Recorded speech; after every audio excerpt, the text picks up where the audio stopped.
Hello guys, in this video I am going to show you how to add the forbidden word in the IM application.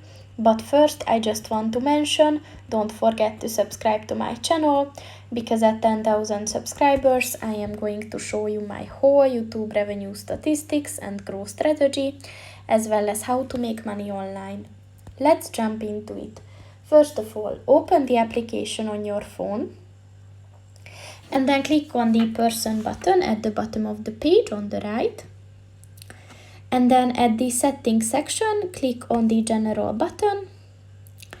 And at the make it yours section, click on the forbidden words button. And then click on the add the word button at the bottom of the page. So here you can type a word that you don't want to see. It can be anything really, and then just click on the save button and it's added,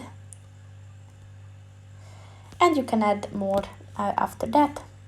So that's pretty much it for this video, guys. See you in the next one. Goodbye.